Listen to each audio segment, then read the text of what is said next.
The small fishing village of Ballywalter on Northern Ireland's Ards Peninsula is where one of Britain's best-known chefs grew up. Paul Rankin is famous for TV's Ready Steady Cook and also runs a highly successful chain of cafes. His Belfast restaurant, Roscoff's, was the first in the province to be awarded a coveted Michelin star, but he still loves getting back to basics in his mum's kitchen. Iris has a no-nonsense approach to food, but did that make Paul into the chef he is today? Mum is a wonderful cook and would always purchase the best and finest ingredients, but the food was quite plain and simple, really. Quite amazed at Paul because he never had shown any real interest in cooking. He was good at eating what I cooked, but he never showed any interest in cooking it.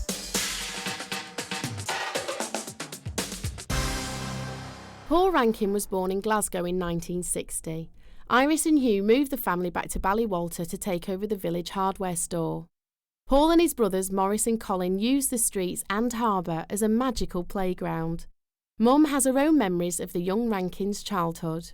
I always liked the boys to look clean and nice, but then little boys, as you know, going out to play, it's very difficult to keep them clean. But Paul, he would have come in exceptionally dirty. The other two would have been normal, but Paul would have always been much rougher and much, you know, he just loved life and loved to be a real boy. When I was a wee fella, I was a real tearaway. Liked lots of rough and tumble, like lots of sport and things like that. Up for anything. You know, swimming, jumping off things, lighting fires, making swords, everything. I used to love swimming down there when Auntie Ella used to come down and watch us, so we could jump off the rocks and show off and all that sort of stuff. Unfortunately, I had to stay in the shop, and you boys had to more or less go down with. I bet that was good, because you would have been saying, "Oh, don't do that, you'll hurt yourself." And Grandma Rankin used to come down. Yes, Grandma loved to come from Scotland and watch you boys doing those things.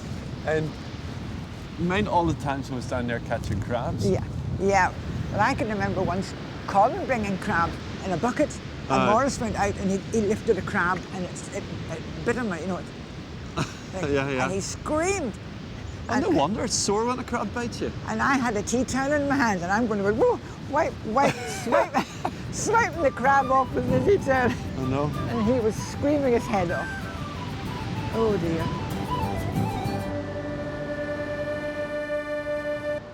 Remember I used to chop the logs up? Yeah. And into like sticks for the fire? Sticks, yes, and tie them up, yeah. And what age would I have been when I did that? Not any more than 5 or 6, I would say. 5 or 6, that was really a business. Yes, you were. One of the things I talk about to people, especially now, you know, when I'm doing food things, and they're amazed, is we lived there. Yeah, and the school.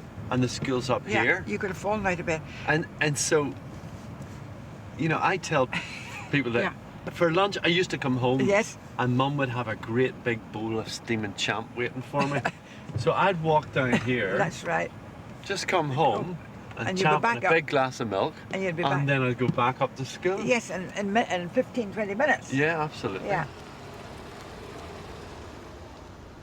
That definitely is our right here. But right here. Right to there. This is us. I would say right across there. This is us driving in my backyard. That's right. And you must have fallen about here from that wall. And we had that whitewashed, that wall. Yeah, that's right. And we had roses going along there. And we had roses going up here. I can't believe they knocked our house down. I don't think that you and Dad understood the passion that made me want to get into the kitchen and cook. Because you certainly need a lot of passion to do things really well, although you were always taught to do things really well, now, Paul, weren't you? You love salmon, don't you? I love salmon. Unfortunately, when you were growing up, Paul, when we were in Ballywalter, we used to eat a lot of fish, but it was mostly lemon sole. Yeah. In fact, I love that. I remember all the lemon sole days. Yeah, with lovely lemon sole days. I remember all that. When he started with the Roux Brothers, I hadn't a clue who they were. All I did hear was that he was working extremely hard. It's very, very hard work.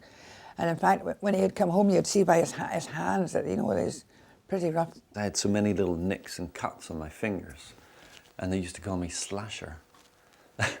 Because I had, when I was on the salad section, you're always cutting like this into this hand, and every single finger on this hand had a plaster on it, you know. But I soon learned. So what did you really think of my style of cooking?